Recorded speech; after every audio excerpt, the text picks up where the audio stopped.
तो मित्रों, ये कहानी है दो भाई बहन की जिनका नाम है नेजुको बहना और तांजिरो बदमाश। तांजिरो एक दिन अपने घर कोयला बेचकर लौट रहा होता है। घर जाकर उसे अपने फैमिली की लाश पड़ी हुई मिलती है जिन्हें कि डीमंस ने निपटा रखा था, पर उसकी बहना नेजुको अधमरी पड़ी रहती है। तो तांजिरो झटपट करके उसे बचाने की कोशिश करता है, पर सैडली वो बहना भी अब डीमन बन चुकी होती है। रास्ते में उन्हें एक ग्यू नाम का डिप्रेशन का पुजारी मिलता है जो कि डीमन स्लेयर का एक मेंबर है जिसका काम है डीमंस को पेलना। पर तांजिरो और नेजुको का अत्यंत प्यार देखकर वो वहाँ पिघल जाता है और दोनों को छोड़ देता है। ग्यू उनको एक मास्टर जी के पास भेजता है डीमन स्लेयर बनने की ट्रेनिंग करने के लिए। वैसे उन बुढ़ऊ मास्टर जी का नाम उरोकोडाकी होता है। उरोकोडाकी अपने तांजिरो डॉन को पूरा रगड़ देता है ट्रेनिंग में।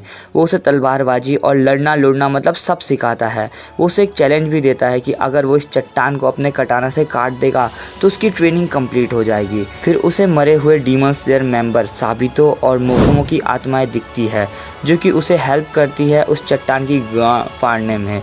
नाउ अब अपना डॉन ट्रेनिंग पूरी कर लेता है, तो इसीलिए उसके मास्टर जी उसे डीमन स्लेयर बनने के लिए फाइनल सिलेक्शन में भेज देते हैं। वहाँ जाकर वो जंगल पाता है जो कि विस्टीरिया नाम के फूलों से भरे पड़े होते हैं जो कि डीमन सहन नहीं कर पाते। तब आगे जाकर उसे दो बच्चियाँ दिखती है जो कि फाइनल सिलेक्शन के बारे में बताकर भाग जाती है।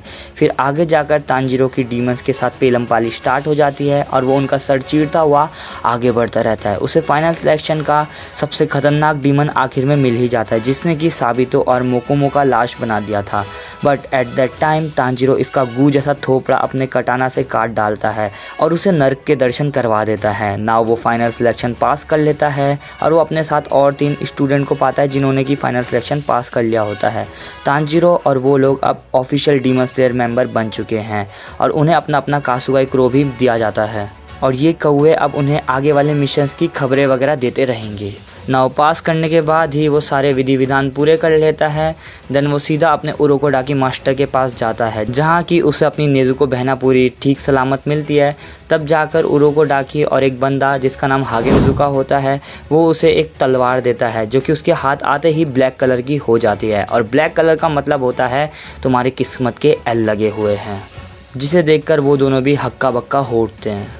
फिर हमें देखने को मिलता है कि उरोकोडाकी एक डब्बा टाइप का बनाता है जिसमें कि तांजिरो नेजुको को फिट करेगा और आगे वाले मिशन के लिए उसे भी ले जाएगा। नाउ तांजिरो अपने फर्स्ट मिशन पे चला जाता है जहाँ कि उसे एक डीमन मिलता है जो कि महिलाओं को खा रहा होता है, पर हमारे भाई बहन मिलकर उस डीमन का गेम बजा देते हैं। फिर उसे याद आता है कि उरोकोडाकी ने उसे कहा था एक राजा होता है, राजा बोले तो एकदम किंग ऑफ डीमन, जिसका नाम है मुजान किबुत्सुजी और वो अभी करंट टाइम पे आसुका शहर पे है जहाँ कि हमारा तांजिरो भी है। फिर कोइंसिडेंटली उन दोनों का मुलाकात हो जाता है और तांजिरो मुजान को देखकर एकदम भड़क उठता है, पर मुजान वहीं एक चोमू से इंसान को पकड़कर डीमन बना देता है और सभी के सभी बंदों को डिस्ट्रैक्ट कर देता है। तब वहाँ जाकर तांजिरो की मुलाकात यूशिरो और तमायो नाम के बंदियों से होती है जो कि डीमन स्लेयर के एक तरीके से इनडायरेक्ट मेंबर है। देन तमायो और यूशिरो उस नए डीमन को दवा मसला देकर उसे फिर इंसान में कन्वर्ट करने की कोशिश करते हैं और उसे शांत कर देते हैं। अगले ही सीन में मुजान हमें एक इन्फॉर्मेशन देता हुआ दिखता है जहाँ की वो कहता है कि अगर कोई भी डीमन उसका नाम पूरा लेगा तो वो मारा जाएगा। देन फिर हमें मुजान गुंडागर्दी करते दिखाता है जो कि दारू पीते हुए लोगों को पेल रहा होता है। नाउ यूशिरो और तमायो तांजिरो से कहते हैं कि वो लोग भी एक्चुअली में डीमन हैं जो कि 200 साल पहले मुजान की करतूतों से बनाए गए थे, पर उन लोगों ने बहुत सारा रिसर्च वगैरह करा और तब जाकर वो लोग ऐसा बन पाए। नाउ उनके ऊपर अब कोई भी मुजान का कंट्रोल नहीं है, अब वो लोग फ्रीली लाइफ जी सकते हैं, जिसे सुनकर तांजिरो के तोते उड़ जाते हैं। यही सब बातें बकबक कर रहे होते हैं। फिर अनफॉर्चुनेटली उनके घर के बाहर 2 डीमन नज़र आते हैं जो कि एक तो बॉल के साथ खेला खाली कर रही थी और एक एरो के साथ बंग बंग बंग कर रहा था। फिर उन लोगों की लड़ाई उन तीनों से होती है, तीनों मतलब चारों से होती है, नेजुको भी ज्वाइन कर लेती है। देन उनकी लड़ाई इतनी घातक हो जाती है, पर तुक्के में वो जो डीमन थी लड़की वाली वो अपने मुँह से मुजान किबुत्सुजी का नाम ले लेती है, जिसके कारण उसका शरीर एकदम फट उठता है। आगे जाकर अपने तांजिरो डॉन को जेनेत्सु नाम का लौंडा मिलता है जो कि बहुत ही ज़्यादा रोतुड़ू होता है और अनबन कर रहा होता है कि मैं डीमन से नहीं लड़ूंगा, मेरी फट रही है, ऐसा कुछ बोल रहा होता है, जिसे देखकर तांजिरो थोड़ा गुस्सा तो हो जाता है पर वो उसका साथ दे देता है। फिर वो दोनों भाई मिलकर एक और डीमन को पेलने चले जाते हैं जहाँ की एक बहुत ही बड़ा मेंशन टाइप का होता है और उसके अंदर जेनेत्सु एक और बंदे को पाता है जिसने कि सुअर का मांस अपने मुंह पर डाल रखा होता है, जिसका नाम इनोसुके है और वो भी एक डीमन स्लेयर है। तांजीरो को अब इस मेंशन के अंदर एक डीमन मिल जाता है जो कि पहले एक 12 किज़ुकी था।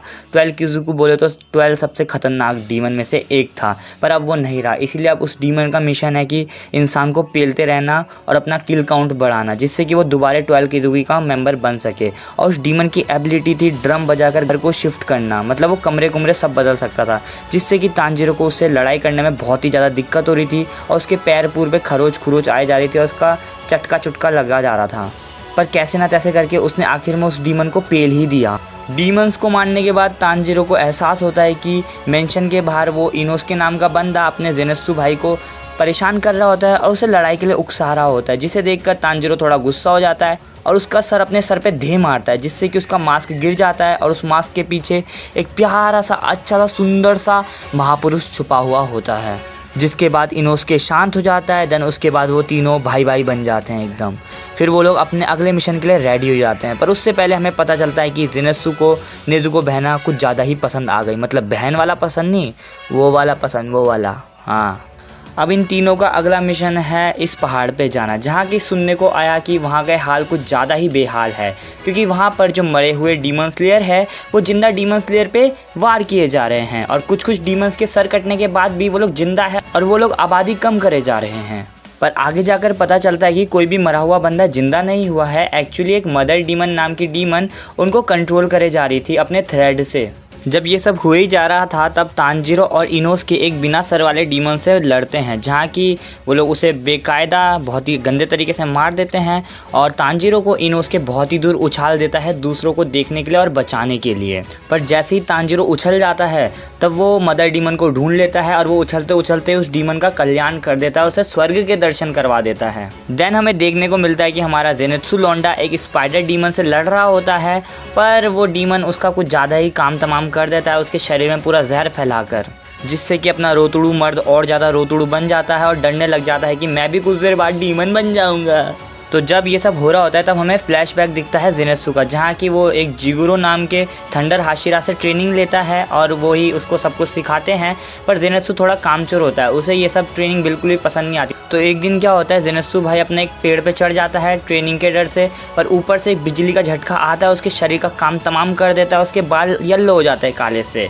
पर उस दिन के बाद से ही जेनेत्सु पे थोड़े बहुत बदलाव आ जाते हैं और उसकी अनकॉन्शियस जो पावर होती है ना, मतलब जब वो सो जाता है तो वो बहुत खतरनाक टाइप की बन जाती है, उसमें वो बंदा एकदम सीरियस बन जाता है बिड़ू। अब हम करंट सीन पे आते हैं, जहाँ की जेनेत्सु भाई कुछ ज़्यादा ही कमज़ोर हो जाता है, जिसके कारण वो बेहोश हो जाता है, मतलब वही अनकॉन्शियस वाला स्टेट। तब वो जाके सीरियस हो जाता है, तब वो अपना एक फॉर्म, जो कि फर्स्ट फॉर्म ही है थंडर ब्रीथिंग का, उसने वही सीखा है सिर्फ पूरे अपने जीवन काल में, और वो उस फॉर्म को पूरा परफेक्ट कर लेता है। और वो इतना परफेक्ट कर लेता है कि वो स्पाइडर डीमन को कब पेल के चला जाता है उसे पता तक नहीं चलता, और जो उसका जहर का असर है उसके बॉडी के अंदर वो भी थोड़ा बहुत कम होने लगता है, मतलब इतना तो कम हो जाता है कि कोई हेल्प करने वाला आकर उसकी हेल्प कर देगा। अपने इनोसुके भाई और तांजीरो भाई कुछ तो बकबक कर रहे होते हैं, देन उन्हें देखने को मिलता है एक फादर डीमन। इसी बीच हमारे गियो और शिनोबू भी वहाँ पे पहुँच जाते हैं, क्योंकि वहाँ का जो हाल था वो पहले की तरह बेहाल ही हो रखा था, कुछ उतना बदला नहीं था। तो शिनोबू मैम हमारी जेनेत्सु को बचाने चले जाती है और गियो भाई अपना तांजीरो और इनोसुके की और सहायता की प्रचार करने के लिए चला जाता है। शिनोबू महिला हमारे जेनेत्सु भाई को एक ऐसा सीरम देती है जिससे कि अपना जेनेत्सु भाई थोड़ा बहुत ठीक होने लग जाता है और अपने दोबारा पहले जैसे कंडीशन में आना शुरू हो जाता है। जब ये सब हो रहा होता है तो फादर डीमन तांजीरो को उड़ा के फेंक देता है, पर अनफॉर्चुनेटली वहाँ पे अपना गियो भाई भी एंट्री ले लेता है। देन इनोसुके और गियो मिलके उस फादर डीमन का बैंड बजा देते हैं। अब आगे जाकर तांजीरो और नेजुको एक साथ मिल जाते हैं और वो लोग रूई का सामना करने लग जाते हैं। रूई एक्चुअली लोअर मून होता है, जिसका कि बहुत सपना होता है कि उसे एक फैमिली बनाना है जो कि उसे एकदम फैमिली वाला फील दे।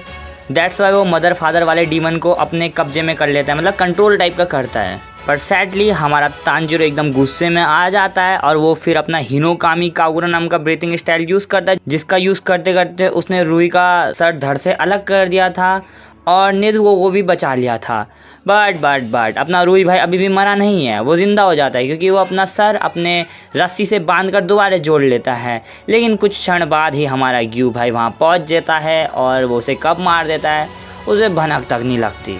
अब पूरा जो उनका फैमिली था वो मर चुका होता है, बस एक बंदा छोड़ो, बंदी जिंदा रहते हैं जिसका नाम है डॉटर डीमन। पर इस डॉटर डीमन को भी हमारी शिनोबू डॉटर का फोटर चौटर सब बना के रख देती है और वो मारी जाती है प्यार से वो भी। अब यहाँ पर थोड़ा झोलमाल होना स्टार्ट हो जाता है क्योंकि शिनोबू को पता चल जाता है कि हमारी जो नेजुको बहन है वो एक डीमन है, तो वो उसको मारने के लिए उतावली हो जाती है, पर गियू भाई उसे रोक देता है। देन तांजीरो अपने नेजुको बहना को लेकर भाग जाता है, पर कनाओ नाम की बंदी जो कि फाइनल सिलेक्शन में थी वो अब नेजुको को पेलने के लिए बहुत ही ज़्यादा चेष्टा करती है। पर तभी हमारा कासुगाई क्रो आ जाता है और अपने डीमन स्लेयर हेड का एक प्रचार करता है, प्रचार in the sense of news फैलाता है कि नेजुको को मारना नहीं है, ना ही तांजीरो को हाथ लगाना है। इसीलिए वो सब रुक जाते हैं। देन तांजीरो और नेजुको को उनके सामने पेश किया जाता है। अब तांजीरो की जब नज़र खुलती है तो वो अपने सामने सारे हाशिरास को पाता है। गियू जो कि है अपना वाटर हाशिरा, शिनोबू जो कि है अपनी insect Hashira, Kyojuro Rengoku the flame Hashira, Uzui Tengen the sound Hashira, Mitsuri the love Hashira, Tokito Muichiro the mist Hashira, और लास्ट में आता है हमारा ग्यो हिजिमे जो कि है अपना स्टोन हाशिरा। ओ सॉरी दो ये भी तो बच गए, ओवनाई द नागराज अपन का स्नेक या बोले serpent Hashira, then Sanemi the wind Hashira. पर सनैमी आग बबूला हो उठता है उस डीमन नेजुको को देखकर और वो उस पे हमला दिए जा रहा था, लेकिन तभी हमारा कगाया उबयाशिकी जो कि हेड है पूरे डीमन स्लेयर का वो आ जाता है और फिर सारी विधि विधान स्टार्ट हो जाती है कि नेजुको आगे वाले बंदे को हार्म पहुंचाएगी या नहीं। तो सनैमी क्या करता है, उसका डब्बा उठाता है और परछाई पे लेके जाता है और अपना खून निकालता है हाथ से और नेजुको को ललचाता है कि आओ मेरा खून पियो और जैसे तुम पियोगे मैं आपका सर कलम कर दूंगा। पर नेजुको अपना लालचपन को थोड़ा कंट्रोल में रखती है, अपने मुंह माँ से पूरा पानी पुनी निकाल देती है क्योंकि यार लालच में पानी तो आता ही है ना। पर तभी भी वो सनैमी को छूती तक नहीं है, जिससे कि भरोसा हो जाता है नेजुको के ऊपर कि ये आगे जाकर किसी भी इंसान को बिल्कुल भी चोट नहीं पहुंचाने वाली और ना ही किसी को मार पाएगी। सीधे शब्दों में बोलूँ तो उसने हम सभी का भरोसा जीत लिया होता है। अब जो कगाया होता है वो अब ये भी डिक्लेयर करता है कि जो अपना तांजीरो है वो बहुत ही ज़्यादा वैल्यूएबल पर्सन है पूरे डीमन स्लेयर कॉर्प का, क्योंकि वही एक लौता बंदा है जिसने कि किबुत्सुजी मुजान को देखा है अपने नज़रों के सामने। आज तक किसी भी हाशिरास ने मुजान का परछाई क्या उसका बाल तक नहीं देखा। मतलब ये थोड़ा गलत बोल दिया मैंने, पर सुन लो ना भाई, बिना स्क्रिप्ट के बोले जा रहा हूँ मैं। तांजीरो और नेजुको को एक मेंशन पे फिर भेज दिया जाता है जहाँ की वो लोग रिकवरी करते हैं। देन वहाँ पे उन्हें जेनेत्सु और इनोसुके भी मिलते हैं जो कि उनके साथ ही रहेंगे और वो लोग आगे जाकर बहुत सारी ट्रेनिंग वगैरह करेंगे। फिर एक रात ट्रेनिंग के दौरान तांजीरो भाई छत के ऊपर बैठकर सांसें ले रहा था, मतलब प्राणायाम टाइप का कर रहा था रामदेव बाबा की तरह। फिर वहाँ पर शिनोबू आ जाती है और उसकी सांसें सूंघी तो नहीं जाती, मतलब एहसास कर वो बहुत ही ज़्यादा प्रसन्न हो जाती है और वो उससे मीठी मीठी बातें करने लग जाती है, जिसका पूरा यही श्रेय जा रहा था कि उसे उस पर ट्रस्ट होने लगा है और तांजीरो को भी शिनोबू की बातें अच्छे लगने लगी थी। अगले ही सीन में हमें कनाओ का बैक स्टोरी देखने को मिलता है जो कि थोड़ा ज़्यादा सा टेरिफाइंग था। मतलब जो उसका बाप था ना वो कनाओ को हर समय परेशान करता रहता था, मारा पीटा करता रहता था, पूरे अच्छे लैंग्वेज में बोलूँ तो अब्यूज़ करता रहता था और उसने उसे नौकरों की तरह ट्रीट भी किया था और उसे एक दूसरे व्यक्ति के पास भेज दिया था। तो एक बार की बात है, शिनोबू और उसकी बड़ी बहन मार्केट घूम रही होती है, फिर उनकी नज़र कनाओ पे पड़ती है जिसे देखकर उनका दिल पिघल जाता है और वो लोग उसे बचा लेते हैं। शिनोबू की बड़ी बहन ये नोटिस करती है कि कनाओ थोड़ी मतलब लेस इमोशन वाली है, मतलब इमोशन तो बहुत बड़े हैं पर वो सदमे में जा रखी है, वो कोई भी एक्सप्रेशन वगैरह नहीं देती। तो वो उन्हें एक कॉइन देती है और बोलती है कि ये फ्लिप करो, जो तुम्हारा डिसीजन होगा वो इसी के हिसाब से होगा। फिर कनाओ उनकी बातों को आगे चलकर मानती रहती है, वो कॉइन के हिसाब से ही अपना डिसीजन लेती है। अब हम करंट टाइम पे आते हैं जहाँ कि हमारा तांजीरो भाई फ्लेम ब्रीथिंग को लेके थोड़ा बहुत वो हो रहा था कि चुल मच रही थी, क्योंकि जब उसने रुई को पेला था तब उसने हिनोकामी कागुरा नाम का ब्रीथिंग स्टाइल यूज़ करा था जो कि फ्लेम ब्रीथिंग से बहुत ज़्यादा मिलता जुलता है। तो इसीलिए अब वो डिसाइड करता है कि वो रेनगोकू द फ्लेम हाशिरा का पीछा करेगा और उनसे इन सब बारे में जानकारी इकट्ठा करेगा। और यही हमारा मुजान लोअर मून का मीटिंग डिक्लेयर करता है जहाँ की वो सारे लोअर मून को मार देता है गुस्से में, क्योंकि रुई जो लोअर मून था वो मर चुका है, इसलिए अब उसका गुस्सा उससे संभाला नहीं जा रहा था, इसलिए उसने सारे लोअर मून को पेल दिया।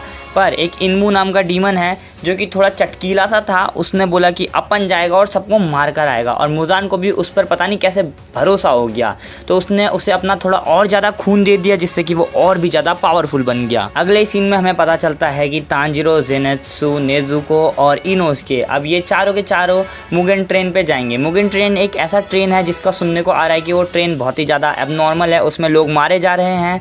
और वहाँ पे लकीली हमारा द फ्लेम हाशिरा रेनगोकू भी प्रेजेंट है, जिसे सुनकर कि तांजिरो के मज़े आ गए। मिशन पे जाने से पहले उसने सभी को थैंक यू वगैरह कहा और कनाओ के हाथ पकड़कर उसे बहुत ही ज़्यादा खुशियाँ जताई, जिससे कि हमें पूरा पता चलता है कि कनाओ और तांजिरो के बीच कुछ तो चलेगा बिरू आगे जाकर। फिर वो चारों के चारों चल पड़ते हैं मुगेन ट्रेन की और वैसे सीज़न 1 यहीं पे ही ख़त्म हो रहा है, पर थोड़ा रेस्ट करने के लिए बोलूँ तो पानी पुनी पी लो तुम लोग, क्योंकि तुम्हारा गला दर्द हो गया होगा मेरे तरह। खैर तुम्हारा क्यों ही होगा, मैं ही बड़बड़ा रहा हूँ। वैसे ये वीडियो ना कोई स्क्रिप्टेड नहीं है, तो थोड़ा ज़्यादा दिमाग लगाना पड़ेगा, ठीक है आप सभी को। वैसे लाइक, चैनल को सब्सक्राइब सब कर लेना। अपन को बहुत ही ज़्यादा खुशी मिलती है भाई जब तुम लोग सब्सक्राइब, लाइक और अच्छे कमेंट लिखते हो तो प्लीज़ कर देना। और कोई भी ये मत बोलना है कि मैं पी कर वीडियो बना रहा हूँ, ओके? मैं हाई हूँ, ओके? अब हमें देखने को मिलता है रेनगोकू, जो कि एक फ्लैशर डीमन को चटका रहा होता है, क्योंकि वो फ्लैशर डीमन एक बूढ़ी अम्मा और उनकी पोती को तंग कर रहा होता है और मारने वाला होता है कहीं ना कहीं। पर उस बूढ़ी अम्मा को रेनगोकू के अंदर उसके बाप की झलक नज़र आती है, जो कि फॉर्मर फ्लेम हाशिरा था। फिर अपना रेनगोकू अपनी काइंडनेस शो करते हुए उन बूढ़ी अम्मा से उनका जितना भी सामान होता है, खाने की चीज़ें होती है, वो सब खरीद लेता है और ट्रेन में घपाघप खाते रहता है। तांजिरो का भी मिलन हो जाता है रेनगोकू के साथ और वो बिना किसी वक्त जाया करे वो रेनगोकू को सीधा सन ब्रीथिंग के बारे में पूछने लगता है और फ्लेम ब्रीथिंग के बारे में भी पूछने लगता है। एक्चुअली में उसे सन ब्रीथिंग के बारे में कुछ अंडा बराबर भी नहीं पता था, इसीलिए रेनगोकू उसे बेसिक नॉलेज दे देता है कि हाँ भाई इतने टाइप की ब्रीथिंग स्टाइल होती है। फ्लेम ब्रीथिंग और सन ब्रीथिंग काफ़ी ज़्यादा इक्वल है, पर वो सेम बिल्कुल भी नहीं है। और जो काले तलवार वाले इंसान होते हैं ना, उनको अधिकतर पता ही नहीं होता है कि उनका ब्रीथिंग स्टाइल है क्या। वो मल्टीपल ब्रीथिंग स्टाइल भी यूज़ कर सकते हैं। फिर उसके बाद कंडक्टर आता है और उन सभी को अपना टिकट दे देता है। फिर उसके बाद हमें पता चलता है कि रेनगोकू, तांजिरो और जितने भी लोग हैं ट्रेन में, वो सभी के सभी बहुत ही गहरी नींद में चले जाते हैं और उनको एक अलग सा ही सपना आता है, जहाँ की वो लोग बहुत ही अच्छा सपना देखते हैं। जैसे कि तांजिरो अपनी फैमिली वगैरह का मीटअप देखता है, वो अपने फैमिली वगैरह से मिल पाता है, उसको ऐसा लगता है कि ये सब असलियत में हो रहा है। फिर हमें देखने को मिलता है कि यही इन्मू कर आ रहा है ये सब चीज़ें, और उसने 4 बच्चों को अपने हिरासत में ले रखा है कि भाई तुम लोग इस चीज़ों को अंजाम दोगे और उनके सपनों को कंट्रोल करोगे। और जो इनका मन है ना, मतलब एक कोर टाइप का है, एक तरीके से आप उसको आत्मा समझ लो। उनका यही मिशन होता है कि उनके आत्मा को वहाँ पे डिस्ट्रॉय कर देना, जिससे कि वो लोग नींद के अंदर ही मारे जाएंगे। जब वो लोग सोए जा रखे थे इन्मू के एबिलिटी के कारण, पर नेजुको को वहाँ पे घंटा बराबर भी कुछ एहसास नहीं होता, वो एकदम जगी हुई होती है और वो चेष्टा भी करती है कि अपने भाई को जगाए। जब तांजिरो अपने सपने में होता है तब उसे कहीं ना कहीं एहसास होने लगता है कि ये सब सपना ही है, और फिर वो बिना कुछ सोचे समझे अपने सर को काटने की कोशिश करता है। पर उसके मन में कहीं ना कहीं डाउट भी था कि अगर मैंने अपने सर को काट दिया तो मैं असलियत में ना मर जाऊं। पर तांजिरो बहुत कुछ सोचे समझे अपने सर को काट ही देता है। फिर वो अपने सपने से जाग जाता है, जहाँ कि वो अपने हाथ बंदे पाता है। देन हमें रेनगोकू के बारे में ही बताया जाता है। हमें ये पता चलता है कि रेनगोकू का बाप अब सब कुछ छोड़ चुका होता है और बहुत ही बड़ा नशेड़ी बन चुका होता है, क्योंकि जो रेनगोकू की मम्मी है उनकी भी डेथ हो चुकी होती है, जिसका सदमा वो झेल नहीं पाते। और जो रेनगोकू का छोटा भाई है उस पर उसका बाप बहुत ही ज़्यादा जुल्म करता है। पर रेनगोकू अपने छोटे भाई को समझाता है कि सुनो सबकी करो अपनी। सीन चेंज होता है और हमें देखने को मिलता है कि तांजिरो अपना सर कलम करने जा रहा होता है, पर तभी हमारा इनोसके आके उसे बचा लेता है और कहता है कि भाई सुबह हो गई है भाई, उठ जाओ भाई उठ जाओ, आप असलियत में ही हो भाई, असलियत में। फिर धीरे धीरे करके सारे के सारे जो डीमन स्लेयर थे वो सभी जाग जाते हैं, इवन रेनगोकू भी जाग जाता है। फिर वो लोग इन्मू का सर ढूंढने चले जाते हैं। तांजिरो को आगे जाकर इन्मू मिल जाता है, पर वो उसका सर कलम करने के बाद भी उसकी एबिलिटी को कमा नहीं पा रहा था। देन इनोसके आगे जाकर ट्रेन के इंजन मतलब सब छान मारता है। फिर उसे एक जगह मिलते हैं जहाँ की उसका सर जैसा कुछ बना हुआ था। फिर इनोसके पूरे अपने कोशिश में लग जाता है उसे पेलने की। वो सभी के सभी मिलकर आखिर में कामयाब हो ही जाते हैं, पर इसी बीच हमारे तांजिरो को बहुत ही ज़्यादा गहरी इंजरी भी आ जाती है। बट अब आएगा मज़ा, क्योंकि अब हमें देखने को मिलता है अपर मून 3 अकाजा, जो कि पूरा रेनगोकू को बोलता है कि भाई तू हमारे साथ मिल जा और डीमन बन जा, तू इन सब की चड्डी गीली कर देगा, चड्डी। और वो यही सब बकबक करके सीधा तांजिरो पे हमला करने चला जाता है। पर तभी अपना रेनगोकू भाई उठता है और उसके साथ घुसम डिशुम मतलब सब सारे लड़ाई लुड़ाई के फॉर्म सब इस्तेमाल करने लग जाता है। चिल्लाता भी है, चीखता भी है, मारता भी है, पीटता भी है, मतलब सब होता है भाई वहाँ पे। पर यहाँ पे थोड़ी ना ऊपर नीचे वाली लड़ाई हो रही थी, जो हमारा अकादा था वो थोड़ा ऊपर था क्योंकि उसके पास रीजनरेशन वाली एबिलिटी थी। रेनगोकू से जितना भी मार ले वो साला मर ही नहीं रहा था। पर एट दी एंड जब रेनगोकू ने अपना फाइनल मूव करा और अकादा ने भी अपना हाथ अपने रेनगोकू के सीने के अंदर घुसोड़ा, तब रेनगोकू की डेथ हो गई फाइनली और अकादा जीत गया। पर तभी भी उसने अकादा को पकड़ के रखा जब तक सूरज ना आया। पर फटी के मारे अकादा भाई अपना हाथ उखाड़ के जंगल की ओर भागने लगा और जिसे देखकर तांजिरो बहुत ही ज़्यादा सहम गया और पगला गया। फिर उसने अपनी कटाना हमारे अकादा भाई के सर पे दे मारी, सर तो नहीं मतलब सीने पे दे मारी। पर हमने अपने जाबाज रेनगोकू को यहीं पे खो दिया होता है और रेनगोकू को अपनी अम्मा जी की तस्वीर भी दिखती है जिसे देखकर सारे के सारे भाई बंधु पूरे के पूरे इमोशनल हो जाते हैं और यहीं पे हमारा मुगेन ट्रेन ख़त्म हो जाता है। इस सीन के बाद हमारे तांजिरो, इनोसुके, ज़ेनेत्सु मतलब सभी के सभी का एकदम अच्छे तरीके से कैरेक्टर डेवलपमेंट हो जाता है क्योंकि उन लोगों ने पहली बार किसी को अपनी आंखों के सामने इतनी गंदी तरीके से मरते हुए देखा। चलो सीज़न 2 को स्टार्ट करते हैं। तो शुरुआत में हमें दिखता है हमारा गुलाबी बास्केटबॉल अकादा भाई जो कि हमारे छुटकू मुजान से डांट खा रहा होता है क्योंकि मुजान ये बोल रहा था भाई भाई भाई तूने रेनगोकू को मारा, पर वो तीनों छुल्ले नहीं दिखे क्या तुझे? वो तीनों छोले की तरह इधर से उधर उछल रहे थे, उनको तूने हाथ भी नहीं लगा पाया, इवन टच भी नहीं कर पाया। ये बात हमको बिल्कुल पसंद नहीं आई। तूने उनको मारा क्यों नहीं, पहले ये बता। मुजान साहब, रेनगोकू ने मेरी धुलाई कर दी थी साहब, अंदर ही डाल दिया था हाथ, आर पार हो गया था मेरे, आर पार। पर मैं सौगंध खाता हूँ मैं तांजिरो को नहीं छोड़ूंगा, उसकी मैं बोटी बोटी कर दूंगा। नाउ अब सीन चेंज होता है। अब हमें देखने को मिलता है हमारा तांजिरो लौंडा जो कि जाता है रेनगोकू के घर और वहाँ हमें देखने को मिलता है रेनगोकू का नशेड़ी बाप जो कि नशे में होता है दूध और तांजिरो कहता है तेरी माँ की। अरे अरे अरे मेरे मुंह से निकल गई, पर मैंने गाली नहीं दी, ठीक है ना। रेनगोकू का बाप तांजिरो को देखकर अलग ही गुस्से में आ जाता है और वो बिना सोचे समझे उसे कुत्ते की तरह बजाने लग जाता है और उसी गुथम गुथाई में रेनगोकू का बाप तांजिरो का हानाफुदा ईयरिंग देखता है जिसे देखने के बाद वो अपना थोड़ा बहुत ज्ञान पेलता है लेकिन आधा अधूरा, जिसे सुन के तांजिरो के अंदर चुल मचती है कि भाई ये है क्या, ये ईयरिंग, इसमें ऐसा स्पेशल क्या है। But for some reason Tanjiro के अंदर इतना गुद्दा नहीं था कि वो रेनगोकू के बाप से डायरेक्ट बात करे इसके बारे में, इसीलिए वो बिना किसी फालतू सवाल जवाब करे वहाँ से भाग गया। नाउ रेनगोकू के मरण के 4 महीने बाद अब हमारा तांजिरो अपने इनोसुके भाई और ज़ेनेत्सु भाई के साथ ये डिसाइड करता है कि अब वो लोग तेंगेन उजुई के साथ उनके नेक्स्ट मिशन पे जाएंगे।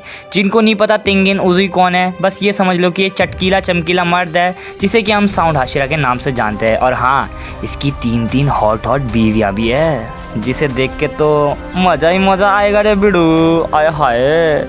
तो मित्रों बात कुछ ऐसी है, हमारे तेंगेन उजुई ने रेड लाइट डिस्ट्रिक्ट जिसे कि एंटरटेनमेंट डिस्ट्रिक्ट भी बोलते हैं जो कि गलत जगह है, वहाँ पे अपनी 3 बीवियाँ भेजी थी क्योंकि उसे ये लग रहा था कि वहाँ पे डीमंस वगैरह का आना जाना है और वो लोग इंसान को खाए जा रहे हैं। बट समय के साथ साथ उसे अपनी बीवियों से कनेक्शन जो था उनका वो पूरा टूट जा रहा था, तो इसलिए उसके दिमाग में गड़बड़ी मची कि यार मेरी बीवियाँ कहाँ गई एक्चुअली में और उन डीमनों का क्या हुआ, कुछ हुआ भी क्या आगे। तो इसी चुल मस्ती के कारण हमारे तेंगेन भाई ने ये निर्णय लिया कि अब वो इन तीनों के साथ जाएगा और वहाँ पे धमाल मचा के आएगा और एक अद्धी लड़की को तो पच पेल कर भी आएगा।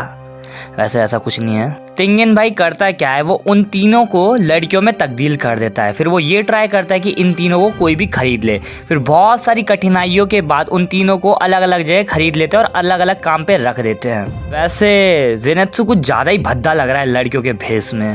बाय द वे तेंगेन भाई उन तीनों को बेचने के बाद अपने काम पे लग जाता है। वो उस डिस्ट्रिक्ट के सबसे ऊंचे माले पे पहुंच जाता है और वहां से नजरें गड़ाए रखता है और उसे ये भी एहसास हो रहा होता है कि इस जगह में कुछ तो गड़बड़ी है बाबा। तेंगेन अपनी इन्वेस्टिगेशन के दौरान अपनी माक्यो नाम की बीवी का प्रेजेंस एहसास करता है। उसे ये पूरा फील हो जाता है कि उसकी बीवी बहुत ही ज्यादा गलत कंडीशन में है ना। हमारा तेंगेन भाई इस सब बारे में और ज्यादा छानबीन करता है। फिर उसको आगे जाके पता चलता है कि ये जो बुरी नेगेटिव एनर्जी है ना वो अपने इनोसुके के घर से ही आ रही है और फिर ये इनोसुके को भी नेगेटिव एनर्जी का पूरा एहसास हो जाता है और वो पूरा हड़बड़ा जाता है कि एक्चुअली में हो क्या रहा है। उसके सारे सेंसेस एकदम ऑन हो जाते हैं, पर इनोसुके के इतने सारे एफर्ट्स के बाद भी वो नाकाम ही रहता है, उसे उस डीमन का कुछ भी नहीं मिलता।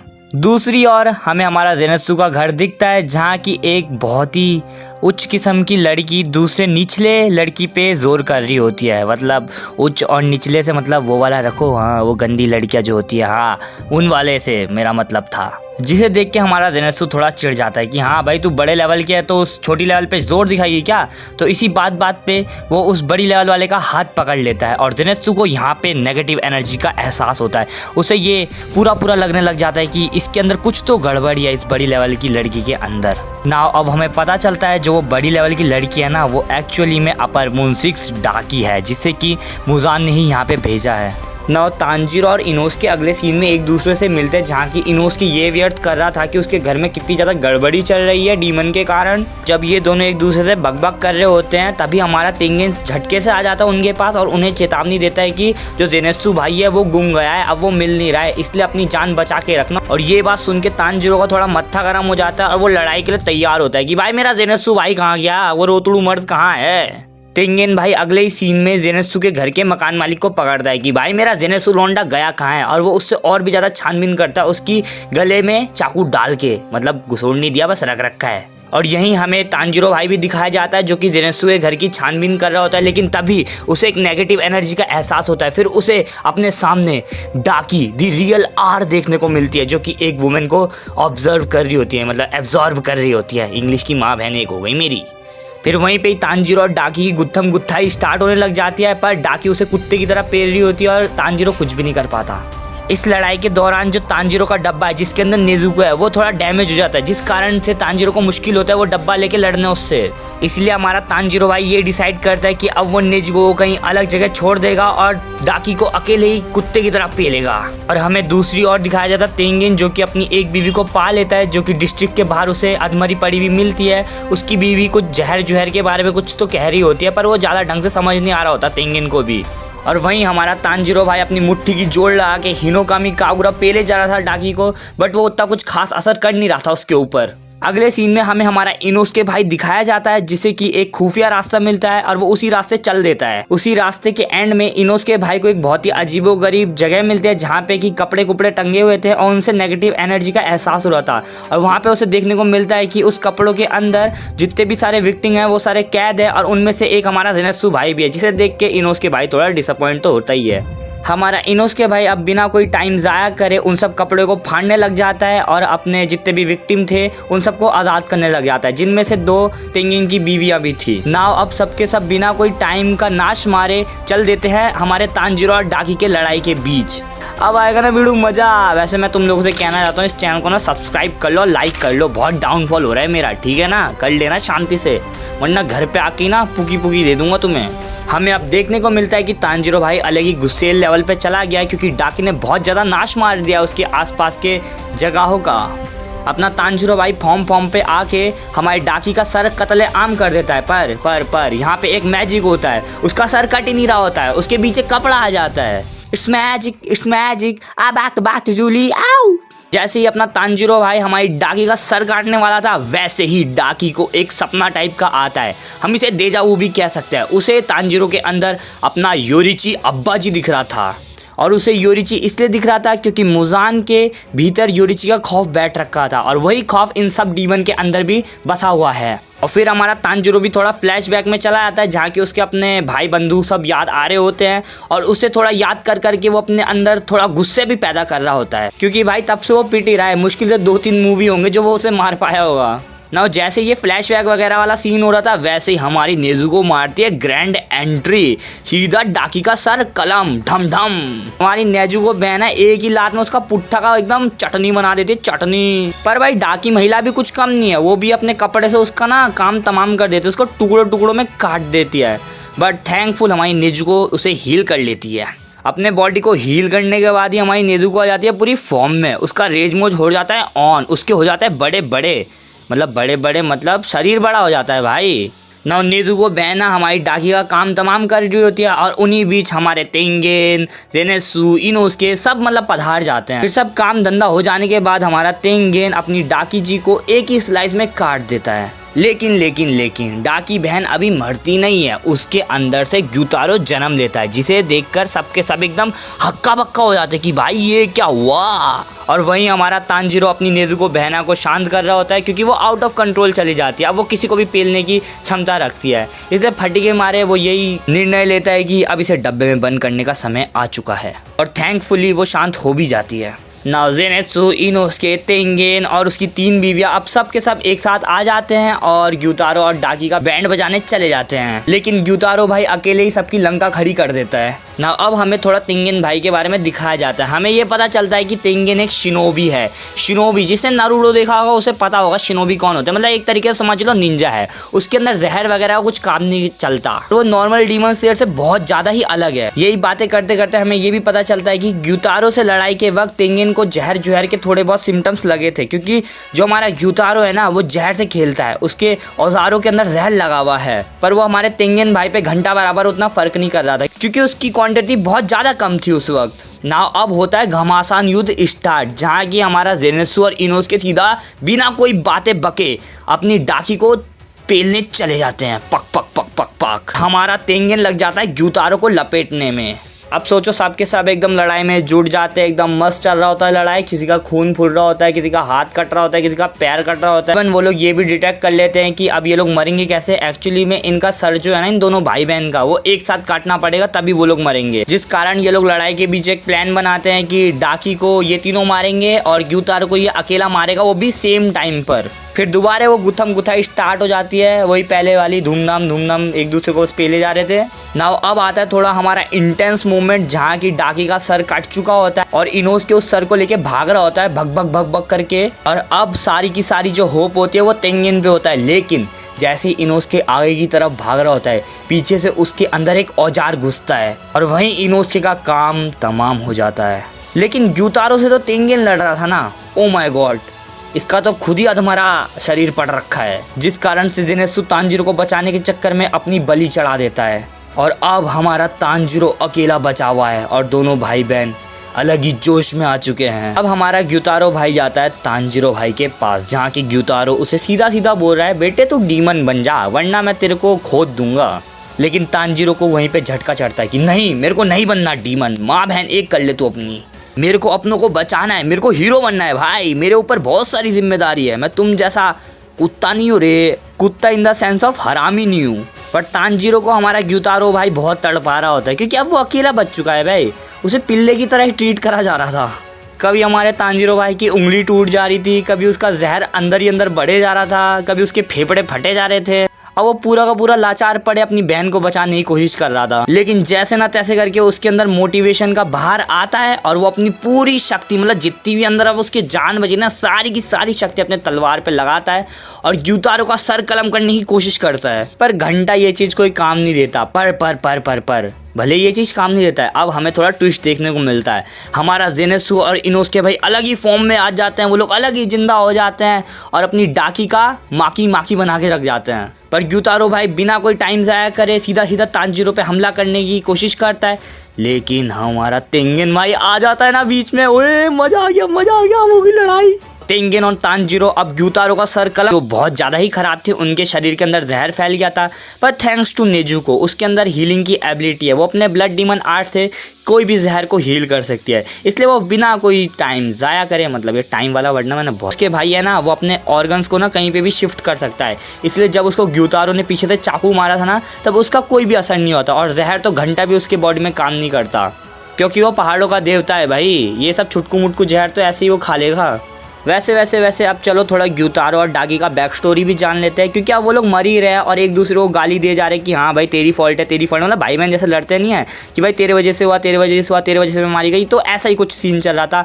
लेकिन हमारा तांजीरो भाई आता है और दोनों का मुंह बंद कर देता है और बोलता है सालो शांति से मर जाओ। बैक स्टोरी स्टार्ट होती है, जहाँ की हमें देखने को मिलता है ग्यूतारो का शक्ल बहुत ही ज़्यादा भद्दा है सीरीज़ के माने तो, लेकिन मेरे को तो सेट लगता है, और जो हमारी डाकी है वो बहुत ज़्यादा प्यारी है। पर वो दोनों थे और वो उन दोनों को देखता है और उन दोनों पर दया करता है और कहता है भाई तुम लोग डीमन बन जाओ, वैसे भी तुम लोग कुछ ही दिनों में मर जाओगे।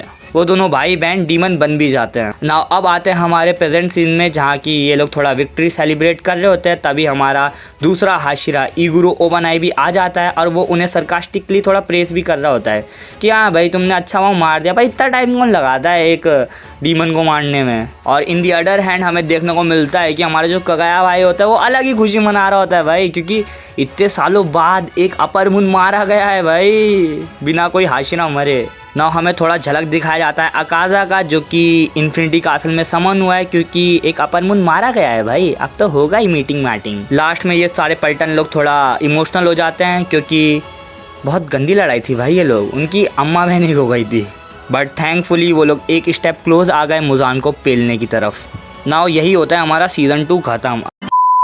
सीज़न 3 की स्टार्टिंग होती है अब, जहाँ की हम सभी को देखने को मिलता है हमारा मुजान सभी अपर मून को मीटिंग के लिए समन करता है क्योंकि उनका अपर मून 6 मर चुका है। इस मीटिंग के दौरान मुजान अपना बहुत ज़्यादा गुस्सा दिखा रहा होता है क्योंकि कोई भी upper moon blue spider lily ढूंढ ही नहीं पा रहा है। इसीलिए अब हमारा मुजान जैक्सन ये डिसाइड करता है कि अब वो एक साथ 2 अपर मून को भेजेगा, जो कि हमारे होते हैं हांटेंगू और ग्योको। ये अपर मून 5 और 4 है। और यही हमें दूसरी ओर पता चलता है कि तांजिरो बेड पे पड़ा है जो कि हील कर रहा है, और इनोस्के और जेनेत्सु दूसरे मिशन पे जा चुके हैं। बिकॉज पिछले वाली लड़ाई में तांजिरो कुछ ज़्यादा ही कुत्ते की तरह पिटा था compare then Zenitsu and Inosuke. But कोई नहीं, भाई ने एट द एंड पेल तो दिया ना उसको। वैसे जो तांजिरो की पिछली वाली लड़ाई थी ना ग्यूतारो के साथ, उसमें एक्चुअली हुआ क्या था, तांजिरो का ना जो तलवार है वो टूट गया था, जिस कारण से उसने अपना तलवार बनवाने दे रखा था। बट जो तांजिरो की तलवार बनाता है हागेनजुका, उसने उसे साफ साफ मना कर दिया कि भाई अब हम तेरी स्वार्ड नहीं बनाएंगे, तू हर लड़ाई में अपनी स्वार्ड तोड़वा कर आ जाता है। जिस कारण से अब वो ये निर्णय लेता है कि वो स्वॉर्ड स्मिथ विलेज जाएगा जहाँ की तलवारें बनती है। और हाँ, ये बहुत ही ज़्यादा सीक्रेट विलेज है, किसी भी अपर मून या किसी भी डीमन को इसके बारे में बिल्कुल भी भनक नहीं है। नाउ अब हमारा तांजिरो पहुँच जाता है स्वॉर्ड स्मिथ विलेज, जहाँ जाके पहले वो उनके चीफ से मिलता है, जो कि ऐसे ही फालतू कॉन्वर्सेशन कर रहे होते हैं जिसका कोई भी अर्थ नहीं होता। फिर उसके बाद ही तांजिरो अपना मित्सुरी मॉमी से मिलता है, जिसे देख के वो अलग ही खुश हो जाता है। और मित्सुरी तो है डोले शोले मज़ा ही आ जाता है मतलब। फिर उसके कुछ क्षण बाद ही वो दोबारा गेन्या से मिलता है। गेन्या वही प्राणी है जिसने कि फाइनल सिलेक्शन में थोड़ी हेकड़ी दिखाई थी अपनी, और अभी भी वो तांजिरो को गाली गलौजी कर रहा है क्योंकि तांजिरो उसको नंगा देख रहा है। भाई उसे नहाने तो दे कम से कम। तांजिरो को बात में ये भी पता चलता है कि जो हमारा गेन्या है वो सनैमी द विंड हाशिरा का छोटा भाई है, जिसे सुन के हमारा तांजिरो थोड़ा चौंक सा जाता है कि भाई दोनों के दोनों ही खड़ूस है। नाउ जो हमारा अब तांजिरो भाई है वो निकल जाता है ट्रेनिंग की तरफ, क्योंकि अब उसको स्ट्रांग भी तो बनना है। लेकिन जैसे ही वो जंगलों में जाता है उसे देखने को मिलता है वहाँ पे ऑलरेडी कोई है, जो कि था अपना मुइचिरो द मिस्ट हाशिरा, और उसके साथ एक लौंडा भी था। बट तभी उसकी झटके से नज़र एक सामने पड़े इंसान पे जाती है, जिसे देखकर उसे थोड़ा याद आता है कि भाई मैंने इसे कहीं तो देखा है। ये मेरे सपने में आकर मुझे तड़पाता है, मेरे नींद चुरा लेता है, मेरे चैन चुरा लेता है। ये बंदा आखिरकार है कौन? नाउ जब तांजिरो अपना मुइचिरो भाई के पास जाता है तब मुइचिरो भाई उसे बताता है कि ये कोई असली बंदा नहीं है, ये एक्चुअली एक पुतला है। फिर जो तोगितो के साथ जो लौंडा था कोत्सुहा, वो सारा चिट्ठा पिट्ठा खोलता है उस डॉल के बारे में। वो ये बताता है कि ये पुतला उसके एंसेस्टरों ने उसे तोहफे के तौर पे दिया है, जो कि बहुत ही ज़्यादा प्राचीन और रेयर है। इस डॉल को योरिची दी लेजेंड को मद्देनजर रखते हुए बनाया गया था। जिसे नहीं पता योरिची कौन है, योरिची बस ये समझ लो अपने काल का सबसे खतरनाक बंदा था, जिसने कि मुजान की बोटी बोटी कर दी थी। लेकिन फॉर सम रीज़न वो मारा गया और मुजान बच गया। नाउ बात करें अभी की, तो ये लौंडा बिल्कुल भी नहीं चाहता कि मुइचिरो इस डॉल के साथ प्रैक्टिस करे, क्योंकि मुइचिरो जब इस डॉल के साथ प्रैक्टिस करता है तो इस डॉल का कुछ ना कुछ तोड़ फाड़ देता ही है, जिसे देखकर इस लौंडे की आंखों में आंसू आ जाते हैं। पर हमारा जो मुइचिरो होता है वो इन सब बातों को घंटा भी कुछ नोटिस नहीं कर रहा होता है। वो अपना ट्रेनिंग करके बिल्कुल अपने अच्छे बच्चे की तरह चला जाता है कि भाड़ में जाए ये साले। लेकिन हमारे छुटके लौंडे का यही मूड स्विंग हो जाता है और वो तांजिरो को बोलता है, भाई अब तुझे इस डॉल के साथ प्रैक्टिस करके बहुत ज़्यादा शक्तिशाली बनना पड़ेगा और उस तोकितो मुइचिरो का घमंड चूर चूर करना पड़ेगा। फिर हमारा तांजिरो भाई पूरा लग जाता है पूरे मन से ट्रेनिंग करने के लिए। वो डॉल से बहुत ही कुत्ते की तरह मार खा रहा होता है, लेकिन आखिर में आकर कैसे ना तैसे करके वो डॉल को पेल ही देता है। बट पेलते साथ ही उस डॉल का सर धड़ से अलग हो जाता है। बट शॉकिंगली उसके अंदर से एक स्वॉर्ड निकलता है, जो कि बहुत ही ज़्यादा पुराना था। अब तांजीरो और जो छुटका लौंडा होता है वो स्वॉर्ड को देखे अलग ही खुश हो रहे होते हैं। अब जैसे ही वो लोग स्वॉर्ड को बाहर निकालते हैं तो वो लोग थोड़े डिसअपॉइंट हो जाते हैं, बिकॉज वो स्वॉर्ड की हालत कुछ ज़्यादा ही गंदी थी भाई, क्योंकि वो बहुत पुराना है यार, बहुत ही ज़्यादा पुराना, कम से कम 400-500 साल पहले का। हाँ, बट तभी वहाँ पे हागेनजुका अपनी उपस्थिति देता है और वो उनसे वो स्वॉर्ड छीन लेता है, जिसे देखकर दोनों का पुट्ठा ही फट जाता है डर के मारे। हागेनजुका अब तांजीरो से कहता है कि तू मुझे ये स्वॉर्ड दे दे, अब मैं इसको नया करके तुझे दूंगा और अब मैं ऐसी स्वॉर्ड बनाऊंगा जिसे तोड़ना मुश्किल ही नहीं नामुमकिन होगा। फिर वो तांजीरो से वो स्वॉर्ड ले लेता है और उसे एक लोकल स्वॉर्ड पकड़ा देता है कि हाँ जा काम चला ले इस स्वॉर्ड से। अब सीन शिफ्ट होता है और हम देख पाते हैं कि ग्योको और हानटेंगु इस विलेज में एंट्री ले चुके हैं। मतलब देख रहे हो, इतना सीक्रेट विलेज होने के बाद भी इन दोनों डीमन ने इस विलेज को ढूंढ ही लिया। सालों के अंदर कितनी चुल होती है भाई।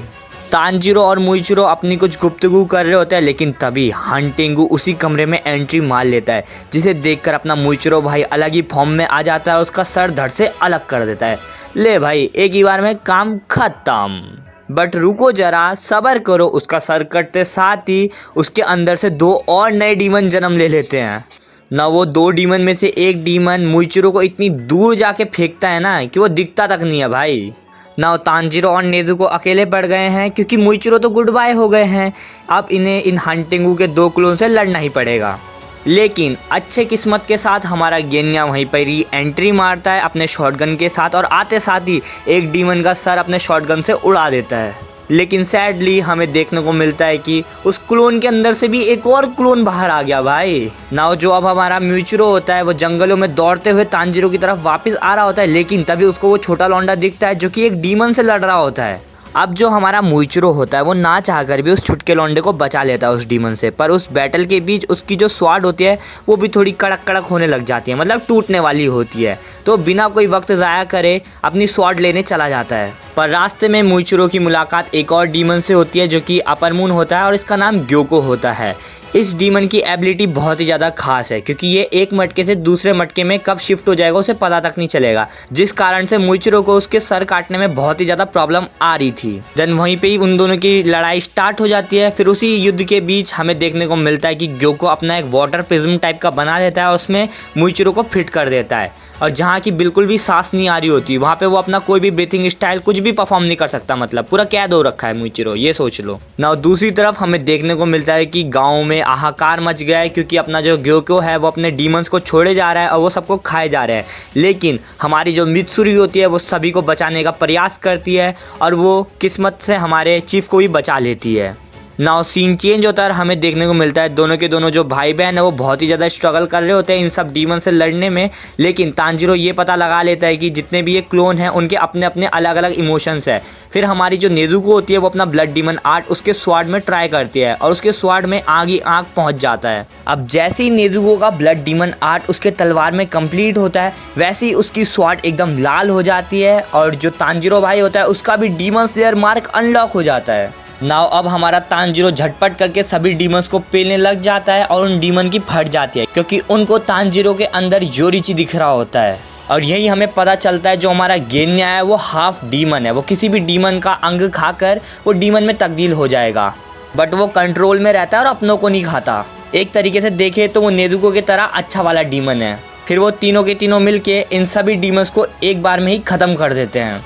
बट तांजीरो यहाँ पे अज्यूम करता है कि यार हमने तो सभी डीमंस के सर काट दिए हैं तो ये लोग जिंदा कैसे हैं। देन हमारे तांजीरो को भनक पड़ती है कि एक आखिरी डीमन बचा है जो कि छुपता फिर रहा है। फिर वो बिना कोई टाइम वेस्ट करे उस डीमन के पीछे पड़ जाता है। नाउ अब गेन्या उस छोटे डीमन को ढूंढ लेता है और वो जैसे उसे मारने जाता है तो कुछ भी नहीं होता, वो डीमन बहुत ही ज़्यादा सख्त होता है। अब पीछे से जिनका सर काट दिया था वो दोबारा रीजनरेट कर लेते हैं और गेन्या भाई का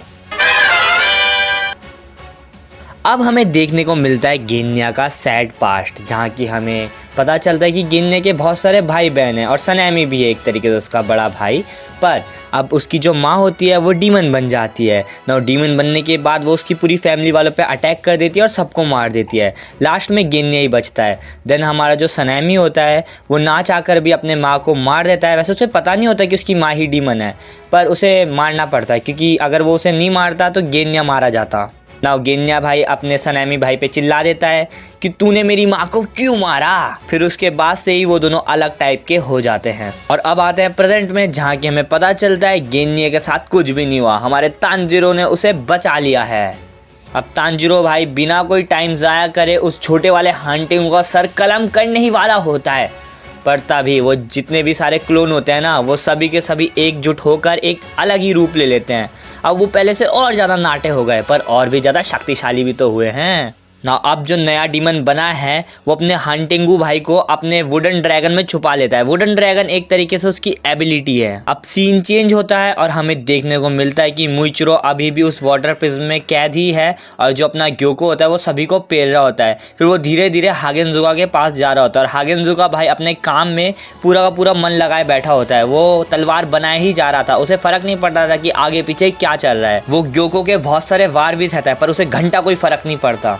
वो अपना तलवार बनाने का काम जारी रखता है ना। अब जो बाहर छुटका लौंडा होता है वो अधमरी हालत में ही मुइचिरो भाई के पास जाता है, उस वाटर प्रिज्म में हल्की सी सांस अंदर ढाल लेता है, जिससे कि हमारा जो मुइचिरो होता है उसे थोड़ी सांस लेने की कैपेबिलिटी मिल जाती है, और वो वहीं पे अपना ब्रीथिंग स्टाइल खोल देता है और उस वाटर प्रिज्म का काम तमाम कर देता है ना। मुइचिरो भाई पूरा आज़ाद है। अब हमारे मुइचिरो भाई भी थोड़े फ्लैशबैक में चले जाते हैं, जहाँ कि हमें दोबारा से एक और सैड स्टोरी देखने को मिलती है। हमें पता चलता है कि मुइचिरो का एक ट्विन ब्रदर होता है जिनके ऊपर एक डीमन हमला करता है, पर मुइचिरो को बचाने के चक्कर में उसका भाई अपनी जान दे देता है। फिर उसके बाद ही उसको डीमन स्लेयर वाले उठा के ले जाते हैं कि अब मुइचिरो भाई बनेगा डीमन स्लेयर ना। उस सदमे के कारण मुइचिरो की जितनी भी मेमोरीज होती है वो सारी की सारी चले जाती है, पर जो उसकी ग्रोथ हो रही होती है वो बहुत ही ज़्यादा अलग ही लेवल पे थी। ऐसा समझ लो कि वो सबसे छुटकू हाशिरा है, जो कि छुटकू होने के बाद भी बहुत ज़्यादा ही शक्तिशाली है। प्रेजेंट टाइम पे आते हैं, जहाँ की अब हमारा मुइचिरो भाई डीमन स्लेयर मार्क अनलॉक कर लेता है और अलग ही रेज मोड में चला जाता है।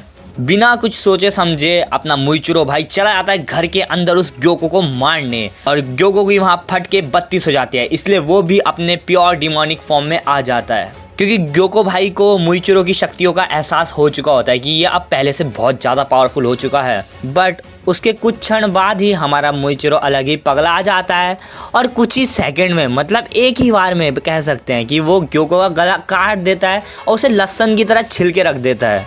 एक तरीके से बोले तो काम तमाम भाई, चल बसा भाई ग्योको भाई, उसको बैक स्टोरी भी नहीं मिली बेचारा। अब इस लड़ाई के बाद हमारा जो मुइचिरो होता है वो इतने थकान के मारे बेहोश हो जाता है।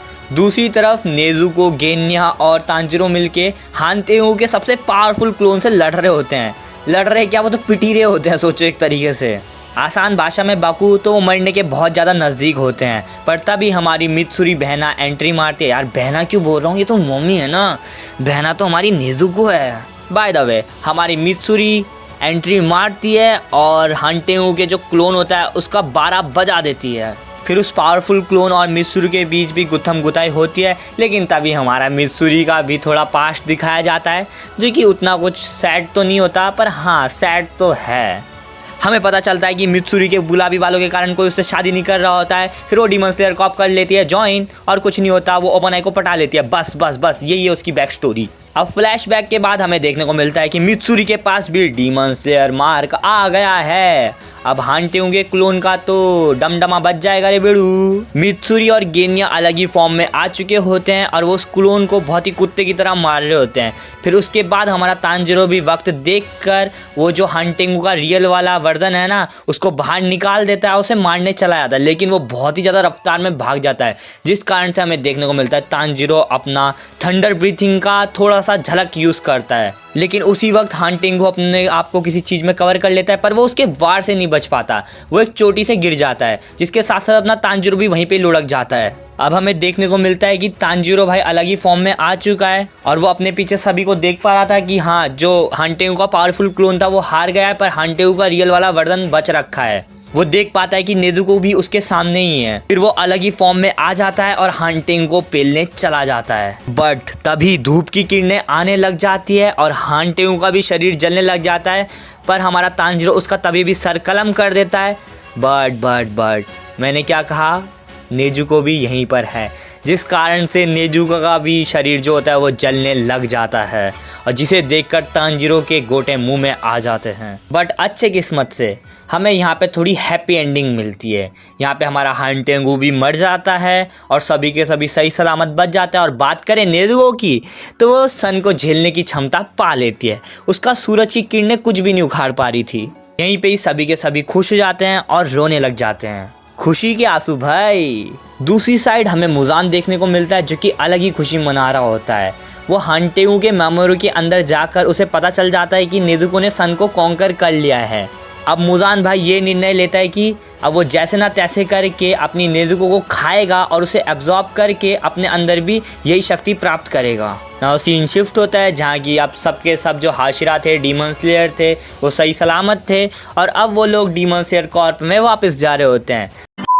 सीज़न 4 की स्टार्टिंग होती है अब, जहाँ की हमें देखने को मिलता है ओबनाई और सनैमी दोनों के दोनों एक मिशन पे जा रखे हैं क्योंकि उनको इन्फॉर्मेशन मिलती है कि एक डीमन सभी औरतों को चुरा कर भाग जा रहा है। फिर वो लोग उसी जगह पहुंचकर उन डीमनों को कुत्ता भर देते हैं, मतलब गला गुला हाथ पैर सब काट के एक कर देते हैं।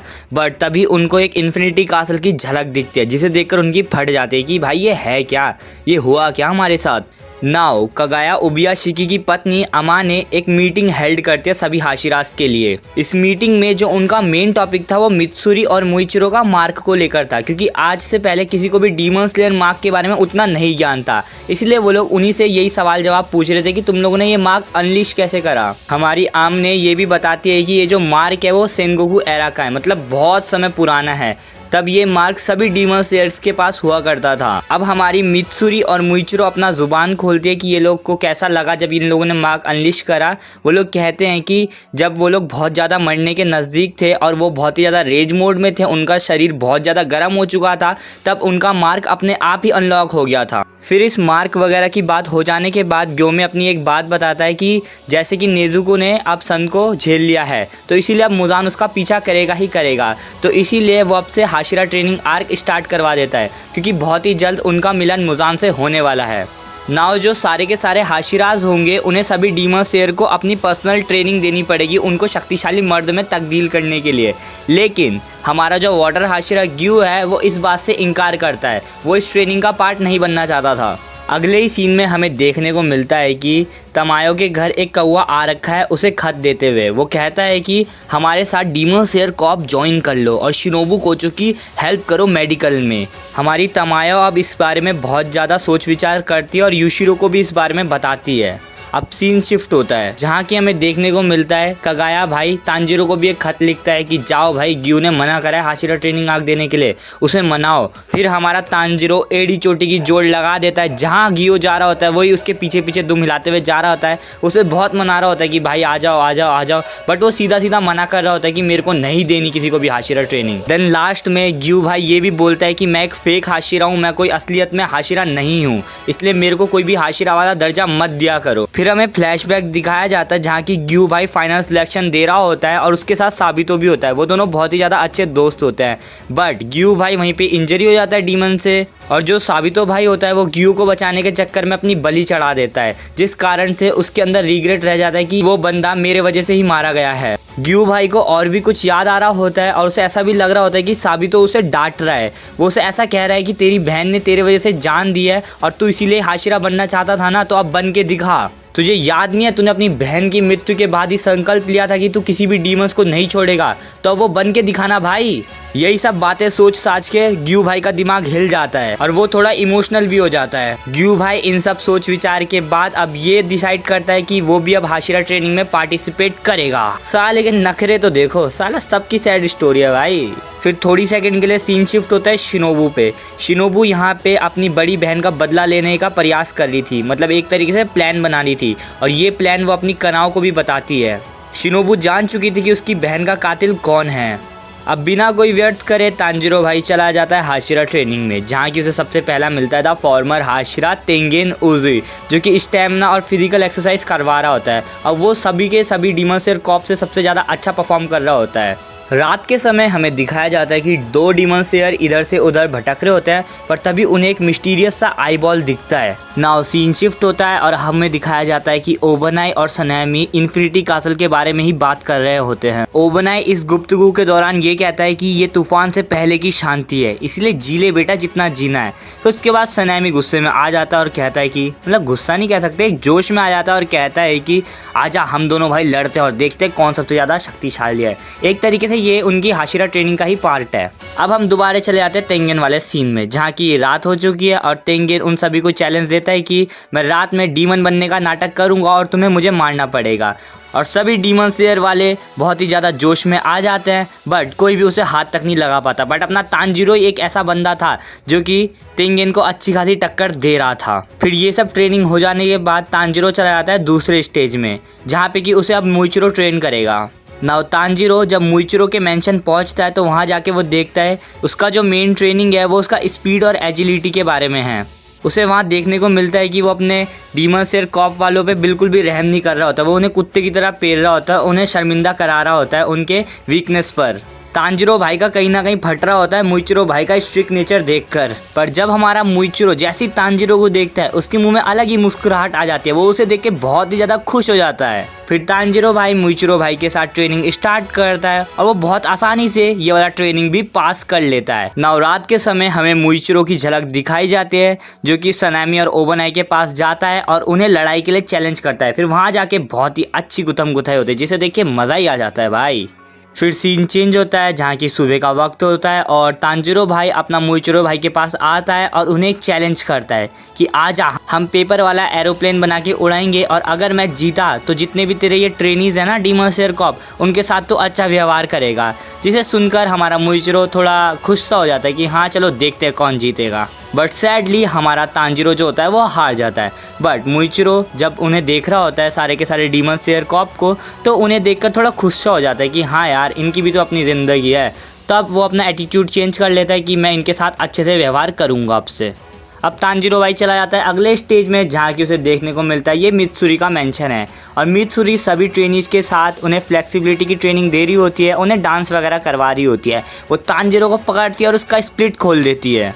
बट तांजीरो भाई से स्ट्रेच हो ही नहीं रहा था, उसकी फटके चार हो रही थी। मतलब यही वो ट्रेनिंग थी जिसे करने में उसका थोड़ा हलवा निकल जा रहा था, लेकिन कैसे ना तैसे करके उसने वो वाली ट्रेनिंग भी पास कर ली थी। अब जो उसका अगला ट्रेनिंग था वो ओबनाई के साथ था। ओबनाई की ट्रेनिंग कुछ ज़्यादा ही अलग थी। उसने सारे डीमन स्लेयर कॉप वालों को बांध के रखा था और तांजीरो को कहता था कि आजा इनके बीच तुझे मेरे से लड़ना है और अगर इनमें से कोई भी बंदा मेरे से टच हुआ या तेरे से टच हुआ मैं तुझे वहीं मारूंगा कुत्ते की तरह। ना तांजीरो उन डीमन स्लेयर मेंबर के ऊपर थोड़ी दया रहम दिखाता है और कैसे ना तैसे करके ओबनाई को हरा ही देता है। जैसे ही हमारा तांजीरो ट्रेनिंग पास कर लेता है उसे जेनेत्सु मिल जाता है। अब ये दोनों मिलकर दूसरे स्टेज की ओर पहुंच जाते हैं जहां कि अब आएगा सनामी भाई। और सनामी की ट्रेनिंग अब बहुत ही ज़्यादा हार्ड थी, वो बस उनको मारे जा रहा था। उसका बस मेन गोल ये था कि भाई तुम लोग लड़ना सीखो और कुछ मत सीखो। जेनेत्सु और तांजीरो और जितने भी डीमन स्लेयर मेंबर थे जब वो सनामी के साथ लड़ रहे थे तो उनका अलग ही कबाब बन जा रहा था भाई। अब हमारा तांजीरो सनामी से पिटने पुटने के बाद थोड़ा रेस्ट हाउस में जाता है जहाँ की उसे देखने को मिलता है सनामी आगे आगे जा रहा होता है, उसका छोटा भाई गेन्ने उसके पीछे पीछे जा रहा होता है और उसे बता रहा होता है कि भैया भैया मैंने ना एक डीमन को खाया था और मैं डीमन में तब्दील हो गया था। जिसे सुनकर सनामी भाई अलग ही गुस्सा हो जाता है कि जब मैंने बोला था कि तुझे डीमन स्लेयर कॉप ज्वाइन नहीं करना तूने करा क्यों और तू मेरे से कोई भी मतलब मत रख। और वो यही कहते कहते उसकी आंखों के अंदर उंगली घुसोड़ देने वाला होता है, उसे मार देने वाला होता है। बट तभी हमारा तांजीरो आके उन दोनों के बीच दखल दे देता है और सनामी को गुस्सा आ जाता है। नाउ सनामी उसे लात घुसा मारता है और खिड़की के बाहर फेंकता है। फिर सारे डीमन स्लेयर कॉप वाले उन्हें छुड़ाने में मगन हो जाते हैं। अब आगे जाकर हमें पता चलता है कि सनामी भाई ने तांजीरो को अपनी ट्रेनिंग से सस्पेंड कर दिया है और उसका ट्रेनिंग ख़त्म करवा दिया है। अब तांजीरो भाई बिना कोई मुसीबत के अगले ट्रेनिंग में पहुंच जाता है। अब जेनेत्सु और तांजीरो अपने लास्ट स्टेज में जा रहे होते हैं जो कि पहाड़ों के ऊपर हो रहा होता है। वहां जाके उन्हें एक बहुत भारी चट्टान देखने को मिलता है जो कि कोई और नहीं हमारा ग्योमे है, जिसे देखकर वो हक्का बक्का हो जाते हैं कि भाई ये कर क्या रहा है जंगल में। ग्योमे भाई फिर जेनेत्सु और तांजिरो को उन्हें अपने ट्रेनिंग का कायदा बताता है कि उन्हें करना क्या क्या है। वो उन्हें कहता है कि पहले तो तुम्हें अपनी लोअर स्ट्रेंथ को थोड़ा और मजबूत करना पड़ेगा, इसलिए तुम्हें झरने में खड़ा रहना पड़ेगा, उसका भाव तुम्हारी अम्मा बहन एक कर देगा। फिर तुम्हें इन 3 बड़ी बड़ी लकड़ियों को लेके एक्सरसाइज करनी पड़ेगी। देन उसके बाद इस भारी चट्टान को तुम्हें हिलाकर दिखाना पड़ेगा। बस यही है, अगर तुम ये सब चीज़ें कर लेते हो तो तुम ये ट्रेनिंग पास कर लोगे। नाउ तांजिरो को वहाँ पे हमारा इनोसुके भाई भी दिख जाता है, जो कि एक मुराता नाम के बंदे के साथ ट्रेनिंग कर रहा होता है। तांजिरो भाई उस झड़ने वाले और लकड़ा उठाने वाले मिशन को तो बहुत ज़्यादा इजीली पास कर लेता है, पर जब उसका चट्टान हिलाने वाला आता है तो उसका गू निकल जाता है भाई, उससे वो हिल तक नहीं रहा होता है। और जो अदर डीमन स्लेयर मेंबर होते हैं उनकी तो पहले ही फट जाती है, इसलिए वो लोग गिव अप कर लेते हैं कि भाई हमसे तो नहीं हो पाएगा, हम उससे बड़ा किसी और चीज़ पे ट्रेनिंग करते हैं। इसलिए वो सभी के सभी चले आते हैं और लास्ट में हमारा तांजिरो, इनोसुके और मतलब कुछ कम ही बचते हैं। मतलब एक तरीके से देखें तो उतने सारे डीमन स्लेयर मेंबर नहीं बचते। हमें फिर देखने को मिलता है कि उन कुछ गिने चुने के अंदर हमारा गेन्या भाई भी आता है। देन हमारा गेन्या भाई थोड़ा ज्ञान देता है तांजिरो को कि भाई इस बोल्डर को ऐसे नहीं हिलाना, इसे थोड़ा अपना मेंटली सोच के हिला, कि तुझे अपनी मेमोरीज वगैरह याद करनी है और एक ही बार में जुट करके अपना पूरा स्ट्रेंथ लगाना है और इस बोल्डर को हिला डालना है। नाउ फिर तांजिरो भाई अपनी सारी मेमोरीज को याद करने लग जाता है, अपनी सैड अपनी फैमिली की डेथ, रेनगोकू की डेथ, फिर वही सब बातें याद करके अपने अंदर एक गुस्सा पैदा कर लेता है और अपना डीमन स्लेयर मार्क दोबारा से अनलॉक कर लेता है, एक तरीके से एक्टिवेट कर लेता है और बिना किसी मुसीबत के वो बोल्डर को बहुत ही आगे जाकर धकेल देता है। नाउ सीन शिफ्ट होता है और हम सभी को पता लगता है कि वो जो मिस्टीरियस आई बॉल थी ना, वो एक्चुअली में नाकिमे की थी। वो अपने गोटो से सभी पे नज़र रख रही थी। वो यहाँ मुजान को बता रही होती है कि वो डीमन स्लेयर के 60% ऑफ द लोगों का पता लगा चुकी है, बट उसे नेजुको कहीं भी नहीं मिली है। नाउ अब हमें देखने को मिलता है कि ग्योमे भाई तांजिरो की तारीफ़ वगैरह कर रहा होता है, फिर उसी बात में वो अपनी पास्ट की बातें भी बता रहा होता है। हमें यहाँ पे फ्लैशबैक देखने को मिलता है, जहाँ कि हमें पता लगता है जो हमारा ग्योमे भाई है वो शुरुआत से ही एक अंधा है, जो कि एक मंदिर में अनाथ बच्चों को पालता पोसता है और उनकी देखभाल करता है। बट एक रात उन्हीं अनाथ बच्चों में से एक ने एक डीमन को उनकी लोकेशन बता दी थी, जिस कारण से वो डीमन उनके घर पे आ गया था और उसने सभी बच्चों को बहुत ही गंदी तरीके से मार दिया था। पर ग्योमे यहाँ हार नहीं मानता, वो उस डीमन को कुत्ते की तरह मार ही डालता है, लेकिन वहाँ पे सिर्फ एक ही बच्ची बचा पाया था वो। और जब सुबह के वक्त लोग उसकी छानबीन करने आए थे तो वो बच्ची ग्योमे को ही असली मॉन्स्टर बता रही थी, जिस कारण से सबको ये लग रहा था कि ग्योमे ने ही उन सब बच्चों को मारा है। फिर वो लोग उसे जेल में कैद कर देते हैं। नाउ ये सब बात हो जाने के बाद तांजिरो भाई जाने का फैसला करता है, बट उससे पहले वो जाता है जेनेत्सु के पास उससे मिलने। लेकिन हमें देखने को मिलता है जेनेत्सु भाई एक लेटर पढ़ के अलग ही शांत मोड में चला जाता है। वो अलग ही सीरियस बंदा बन चुका होता है, जो कि तांजिरो से कहता है कि मैं अपना काम खुद कर लूँगा, तुम यहाँ से चले जाओ। फिर उसके बाद तांजिरो वहाँ से चला जाता है और उसे देखने को मिलता है ग्यू और सनामी का बहुत ही बड़ा गुत्थम गुथाई। ग्यू भाई जोश में आके उस ट्रेनिंग को बहुत ज़्यादा सीरियस ले रहे थे और एक दूसरे को कहीं ना कहीं ख़त्म करने जा रहे थे। फिर हमारा तांजिरो भाई दोबारा डिस्टर्ब कर देता है उनको बीच में आकर, लेकिन सनामी भाई वैसे ही दोबारा रूठ जाता है और तांजिरो को एक मुक्का जड़ देता है। नाउ अब हमें रात का सीन दिखाया जाता है, जहाँ की सनामी भाई थोड़ा गुस्सा व्यक्त करके इधर उधर टहल रहा होता है, बट उसे तभी एक आई बॉल दिखता है जो कि हमारी नाकिमे की होती है। वो उस गोटे जैसे आई बॉल को देखकर पता लगा लेता है कि डीमन स्लेयर कॉप के ऊपर कोई नजरें रखे जा रहा है। नाउ सीन चेंज होता है और अब हमें दिखता है द ऑरा फार्मर मुजान की लेजेंडरी वॉक।